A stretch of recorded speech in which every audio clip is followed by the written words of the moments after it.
अस्सलाम वालेकुम व रहमतुल्लाहि व बरकातहू। कैसे हैं आप लोग? उम्मीद करता हूं कि खैरियत के साथ होंगे।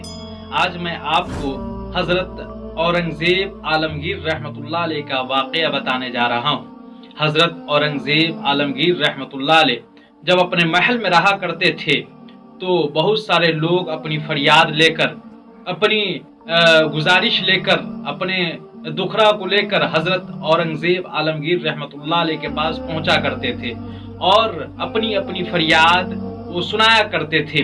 और जहां तक होता हज़रत औरंगज़ेब आलमगीर रहमतुल्लाह अलैह उन लोगों की मदद किया करते थे। एक मर्तबा एक शख्स हाजिर हुआ और अर्ज करने लगा कि हुजूर के मेरी बेटी दो जवान है और दोनों के लिए मैंने तो रिश्ता तय कर लिया है, लेकिन मेरे पास तो एक आने भी नहीं है कि मैं उनकी शादी कर सकूं। कि हुजूर आप अपने शाही खजानों में से कुछ सोने चांदी या जो है आप अता कर देते तो मेरी बेटियों की शादी हो जाती। हजरत औरंगज़ेब आलमगीर रहमतुल्लाह अलैह ने फरमाया कि बंदा कि तुम जाओ, कल मेरे पास आना, मैं कल इंतजाम कर दूंगा। वो शख्स महल से निकलकर अपने घर की तरफ लौटा। अब इधर हजरत औरंगज़ेब आलमगीर रहमतुल्लाह अलैह अपने लिबास को चेंज करते हैं, हुलिया बदलते हैं, भेष बदलकर और कुछ दूर महल से निकलकर और एक शख्स जो गठरी लेकर खड़ा था हजरत औरंगज़ेब आलमगीर रहमतुल्लाह अलैह उस शख्स के पास पहुंचते हैं और फरमाते हैं, ए शख्स, ये जो तुम्हारी गठरी रखी हुई है, अगर मैं इसको उठाकर एक जगह से दूसरी जगह रख दूं, यानी जहां तुम इसको ले जाना चाहते हो वहां तक मैं पहुंचा दूं, तो फिर मुझे क्या दोगे, उजरत क्या दोगे मुझे? वो शख्स कहने लगा कि मैं आपको सिर्फ 2 आना दूंगा।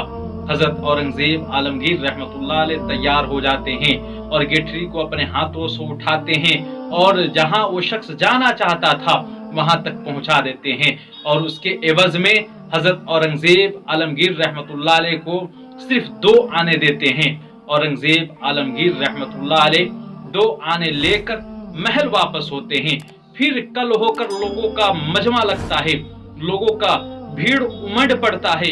उसी में से वो शख्स भी आता है जो जिस शख्स ने हुजूर हजरत आलमगीर रहमतुल्लाह अलैह से वो डिमांड किया था अपनी बेटी की शादी के लिए। हजरत आलमगीर रहमतुल्लाह अलैह उस शख्स को आगे बुलाते हैं। वो शख्स जैसे ही आगे की तरफ बढ़ता है, हजरत औरंगज़ेब आलमगीर रहमतुल्लाह अलैह ने 2 आने लेकर उसके हाथ पर डाल देते हैं और कहते, लो, मैंने जो वादा किया था मैंने आज उसको वफा कर दिया। वो शख्स 2 आने देखकर हैरत ज़दा रह जाता है कि इतने बड़े शासन को चलाने वाले और इतने बड़े हुक्मरान और ये सिर्फ 2 आने मुझे दे रहे हैं। और मन की बात मन में ही दबाकर वो शख्स महल से निकल जाता है और वो ख्याल करने लगता है और दिल में ये इरादा कर लेता है कि आज से मैं इस मुल्क को, इस देश को ही छोड़कर मैं किसी और मुल्क में और किसी और देश में चला जाऊंगा। और वो शख्स अपने बोरिया बिस्तर को बांधता है और 2 आने लेकर किसी और मुल्क में पहुंच जाता है। उस मुल्क में, जिस मुल्क में वो शख्स जाता है, उस मुल्क के बादशाह की बेटी की तबीयत सख्त कलील रहती है, यानी बिगड़ी हुई रहती है, बीमार रहती है, अब तब की नौबत हो जाती है, यानी हलाक होने तक की नौबत आ जाती है। बड़े बड़े हकीम, बड़े बड़े तबीब उस वक्त के वहां पहुंचते हैं और तमाम तबीब हकीम देखकर चले जाते हैं, लेकिन एक तबीब पहुंचकर वो बादशाह के बेटी के बारे में ये कहते हैं कि अगर इसको अनार का रस यानी अनार का जूस अगर पिलाया जाए तो ये सेहत याब हो सकती है, ठीक हो सकती है। उस मुल्क में अनार नहीं मिलते थे।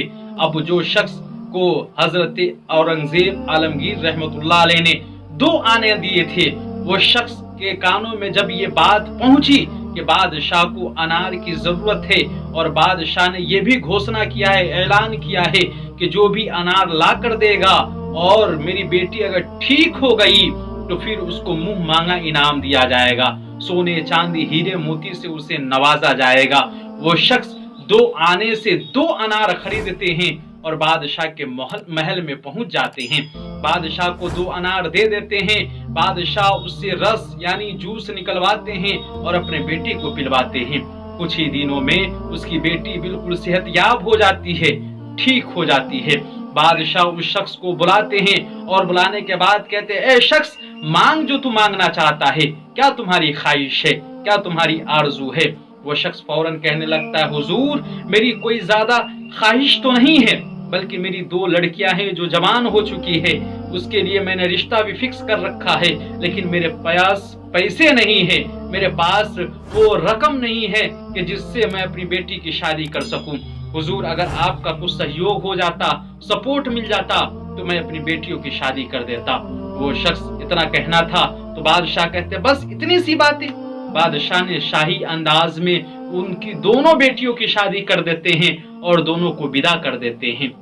मेरे भाइयों, मेरे दोस्तों, ये वाकया सुनाने का मतलब ये था कि इंसान रात दिन मेहनत करके कमाता है और बहुत ही जतन करके पैसे कमाता है, लेकिन उसमें बरकत नहीं मिल पाती है।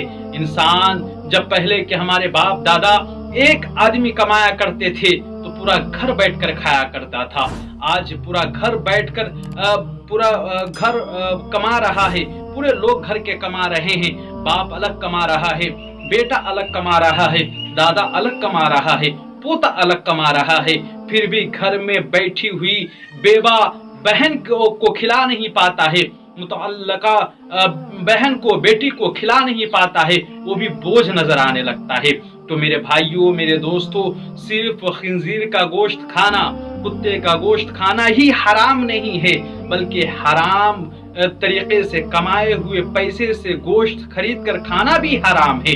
सिर्फ शराब पीना ही हराम नहीं है, बल्कि हराम तरीके से कमाए हुए पैसे से शरबत पीना भी हराम है।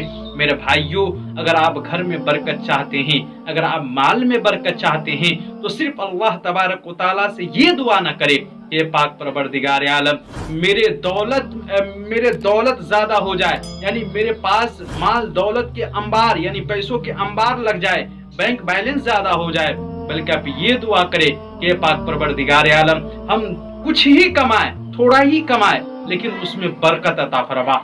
अल्लाह तबारक व तआला आपके कम ही कमाए हुए पैसे में, कम ही कमाए हुए अनाज में और उगाए हुए फसल में अल्लाह तबारक व तआला बेशुमार बरकत दे देगा, जो आपका पूरा घर भी खाएगा और उससे आप कुछ कर भी सकते हैं। तो दुआ इस तरह करें, अल्लाह तबारक व तआला से दुआ करें, अपने लिए, मेरे लिए, तमाम उम्मत के लिए खैर की दुआ करते रहे।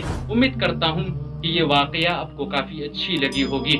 बस आज के लिए इतना ही। अस्सलामु अलैकुम व रहमतुल्लाहि व बरकातुहू।